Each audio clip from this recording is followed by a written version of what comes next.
going live, setting up a meeting, Facebook Live. Never quite know when it's gone live. Done redirecting. We are live, I do believe. Yes, we're live. We're streaming live on Facebook. So good morning, world, and good morning, Ian. We're joined this morning by Ian, who has recently completed the 8-week Midlife Method. Morning, Ian. How are you doing?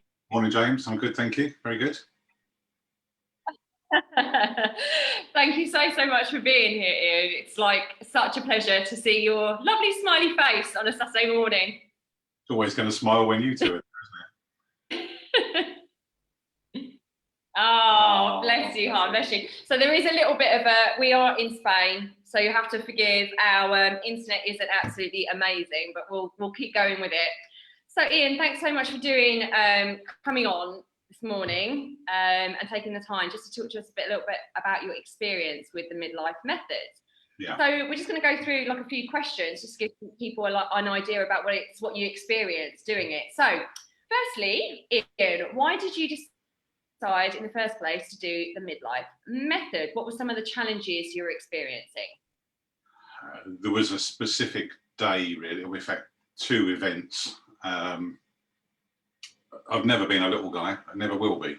But everything has a limit, if you like.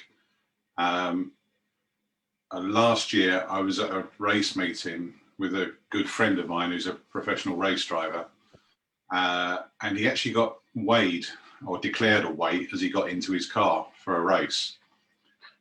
And I spent the rest of the day and the journey home quite ashamed, thinking, you're a month older than me exactly. We're the same height.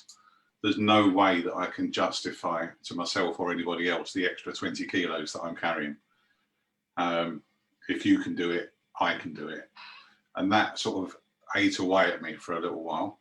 And then I saw a couple of pictures. One was out with some guys that I've been friends with since we were kids.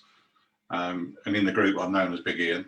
I'll go with that. But my polo shirt that day looked like a tent compared to everybody else.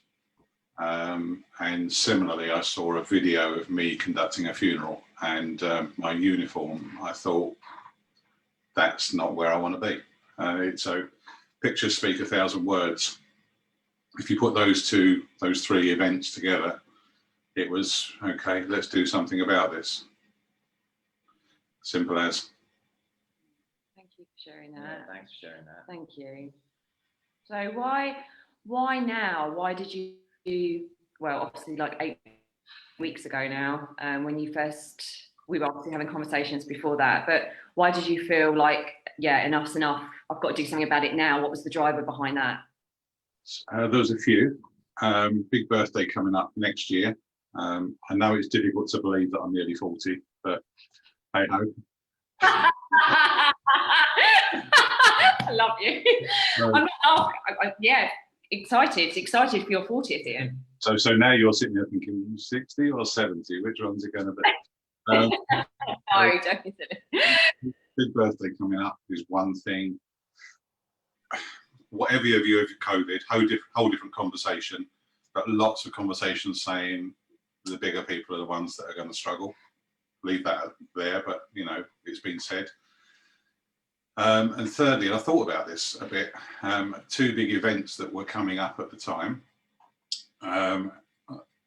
Last month, we'd been married 25 years. I had quite a big event planned for that, which was obviously going to involve some photographs.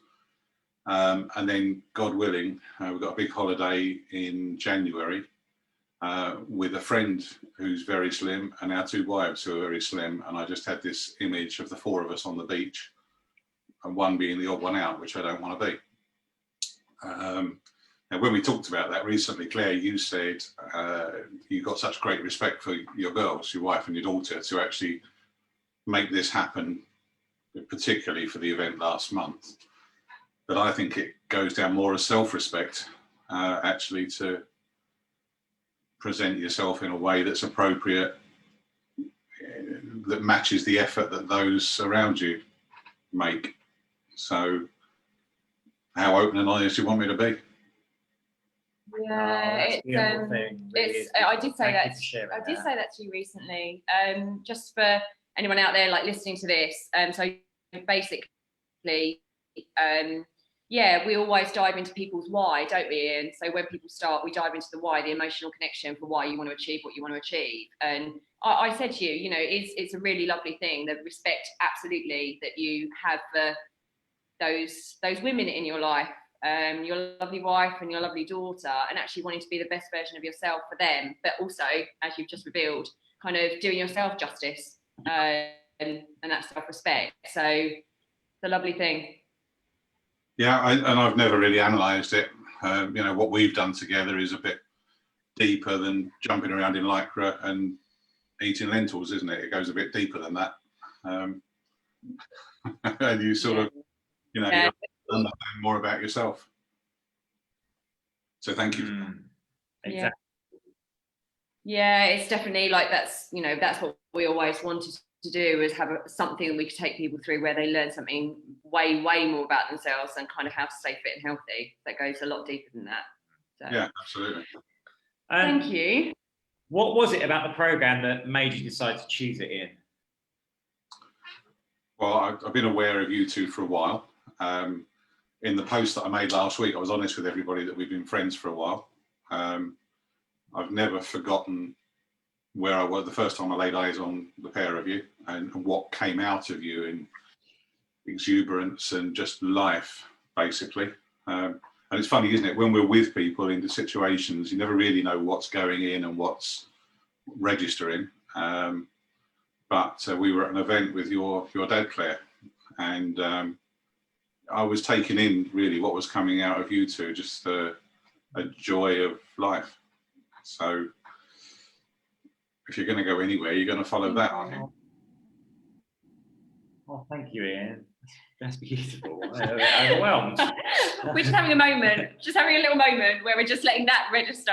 Because although we always say, everyone take compliments, you know, we're like doctors. Sometimes we give out advice and don't always take it ourselves. That's the work we're still doing.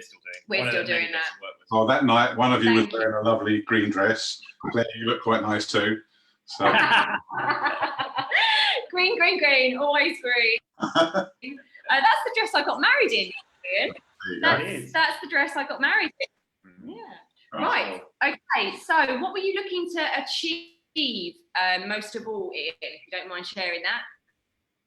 Well, if you take the physical part of it, go back to that event where I saw my friend get weighed or registered what he weighed. That gave me a clear figure that was achievable for a guy that is exactly my age, my height. If he can do it, there's no reason why I couldn't. And it was quite a nice round figure as well. It was 20 kilos. And we're well on course to do that. So that was the first objective. And also to be able to participate in some physical things. Sometimes I've been out doing things with people and maybe struggling more that I'm letting on. The determined part of me is never going to give in. But inside, you know how hard it is or how much you're struggling to achieve certain things. I tend to latch on to things that people say, little phrases and sayings go in. And a great hero of mine was Barry Sheen.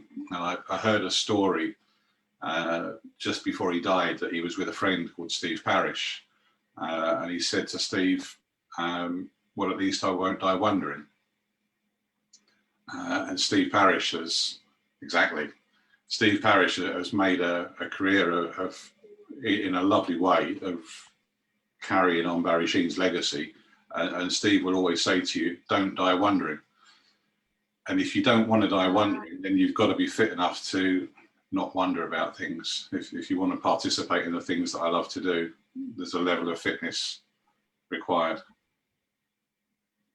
That has really resonated with me. Yeah. Thank you for sharing that. It kind of sums up what I try and say sometimes, but I think you've just put it so much more eloquently. Like on that, yeah, it's like dying with your song left in you, or something left within you that was always wanting to kind of come out and be explored, but we didn't.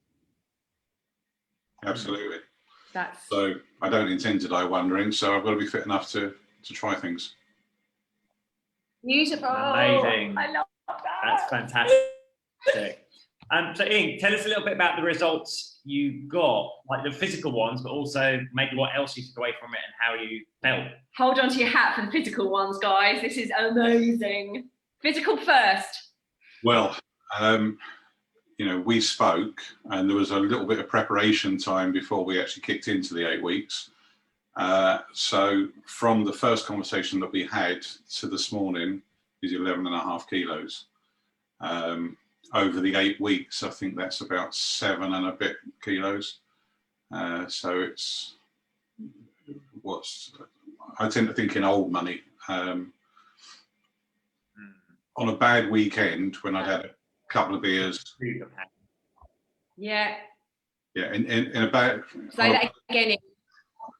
On a bad To weekend. say that it was about balance. Yeah, absolutely. Because on a bad weekend, I was in severe danger of hitting 20 stone. And I'm now right at the bottom end of 18. I will get to 16 stone something is where I want to be. You know, I'm a tall guy. I'm never going to be tiny, but I'm halfway to where I need to be. So, yeah, we're getting there. Amazing. Amazing. Oh my God. And can actually we just talk about, it's not one of our like little questions I was going to ask, but actually, can you just talk a little bit about like what your food looked like? Did you know, because one of the things we say is we are anti-fad, anti-diet. It's not about being restrictive and making massive sacrifices. Can you just explain a little bit about your experience around the food? An element of it was volume. I mean, people who are watching this know my wife. She cooks for us, and no, not she cooks. We cook really well, based on the fact that she trained as a chef and looks after herself. So at home wasn't really the problem, but in a working day, I work in an area, work in an environment, which is an easy excuse to make, where it's not easy to actually buy quality food. There's a convenience shop next door, there's a cafe over the road. And it ties up really with another bit of what we do, but a morning for me would be a bit like the old guy in Thunderbirds, who'd be out of his bed and into his suit and into his spaceship and gone. Going to work like that was for me, it's like alarm, shower, suit, car, gone, and into the office early, and then 10 o'clock, 11 o'clock, 12 o'clock, oh, okay, next door, get something to eat, just keep filling myself with a combination of fuel and crap, basically. So it was calorie intake for the day, and then actually eating a nice meal in the evening, probably an hour later than we do now. And those things just carried on. And I would say that's been a bigger part of it than the exercise, to be honest. Flip to the other side of what we do. The hour in the morning, the exercise, the time to myself has changed that. Work is still there an hour later. Is it an hour later? No, I'm getting up an hour earlier, having an hour to myself, doing the mental stuff that we do, doing the exercises that we do, actually taking the time to eat a proper breakfast, probably bigger than I ever would have done. But it takes 10 minutes to prepare, that's fair enough. But that's getting me through to a healthy lunch, which is getting me through to a healthy meal, as I say, probably an hour earlier than we previously would have done. So it's cut out a huge calorie intake, really. And actually, with the app that we use, I had a day off yesterday. I was with somebody who said, "What should we do for lunch?" And I said to Nikki, when I got home last night, I actually looked at the options available, looked at my phone, looked at the app, and thought which was going to be the least damaging. And was quite, I've got into weighing myself every Saturday morning and was quite surprised at the lack of damage from the last couple of days. So yeah, it's more about anticipating the effect of the options that you've got in front of you, and sometimes choosing the least damaging. Yeah, and it works. It's like a glide path, isn't it? It's not falling off a cliff. It's a glide path to where you want to be. Oh, I love that glide path. Yeah, and it's about making sure it's sustainable. You know, that's how our whole ethos is, making sure that for a lifetime, this isn't, we always say it's a marathon, not a sprint. It's all about making sure that you're creating habits that are embedded, not just because you're after one specific goal, but actually because it's now a lifestyle. That's always been what we wanted from this. It's amazing program, how really. you look at things that you've always done and think, why would I do that? Very simply, with regard to food choices, you know, things that I've in brackets enjoyed over the years, and now think, why would you do that? That makes no sense. So yeah, it's a mindset change, and quite a quick one, to be honest. Amazing, fantastic, Ian. Yeah, so it's honestly just so overwhelmingly grateful to be able to do this with with you. And yeah, so what would you say, kind of some of the mindset, we talked about the mindset stuff a little bit, but then we talked about the physical side of the results that you got. Would you say that there was kind of, you just mentioned there about some of the mindset shifts, but what else did you experience from the mindset shift? I think it's been a strengthening and a reaffirmation of who I am and what I am, really. You know what I do for a living, and that gives you a fairly, you can go one of two ways with it. For me, it just gives me a positive view of life. You value every day and take every opportunity. Also, although it's a profession where we use nice words and we wrap things up in a comfortable package, the fact is you tell it how it is. Don't shy away from anything. But also, I'm a fairly positive person. If I want something to happen, it will happen. If I want to have something, achieve something, experience something, it will happen. It's a question of how long it takes me and how I do it. And that's not necessarily just for me, but you know about the celebration for our 25th, and that was always going to happen. And it took a bit of effort in current circumstances.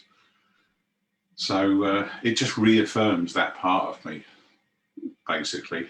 Just be calm, deal with things. I talked in the group one day about elephant tasks, and somebody taught me years ago, you know, if we asked you to eat an elephant, you'd never do it. You'd believe that you couldn't do it. But if we said, well, look, let's start with a leg today, leave it a day, have a bit of trunk, then whatever, an ear, the next, ultimately you would have eaten the elephant. And it just strengthens that part of me, really. And that's where we are, just at 6, 8 weeks, looking back at myself and taking apart and putting back together again. Yeah, That's beautiful. it's amazing. Yeah. And totally, we've absolutely loved your You've been so positive in the group, like, so inspiring for everyone with all the messages you've shared in there and your progress and challenges. So yeah, thanks for being so vocal in there. So final question, what would you say to someone else that might be sitting there thinking, I want to make some changes to my life, my body, my health, my emotional well-being, and they might be sitting on the fence looking at something like this or wanting to change just generally, what would you say to them? Don't die wondering. Sorry? Don't die wondering. Just do it. Tomorrow may never come, so crack on and do it. I love that. I love that attitude. Just a very simple, don't die wondering. I feel, honestly, I think it's a new tagline. Honestly, that has really impacted me. Absolutely, really has. It's just so eloquently put in just one little line. Thank you, Ian. Yeah, thank you so much. And I know our journey is continuing as well. And we're working together. We're going to continue to carry on working with you. You really are, Ian. You're a superstar, and congratulations. It is, yes, you know, it's you joining the program. We love supporting you, but essentially, as with everyone that's been through this, it's your hard work, your commitment, and your courage to take a step into something that is an investment in your time, money, and energy. And you did it. You trusted us, and but essentially, it's all your hard work. So well massive done. Congratulations. Well done. Thank you very much for everything, and we'll speak soon and we'll carry on. Yay! Whoop whoop! All right, thank you, Ian. Have an amazing Thanks, weekend. Ian. Lots of love, darling. Bye. Bye.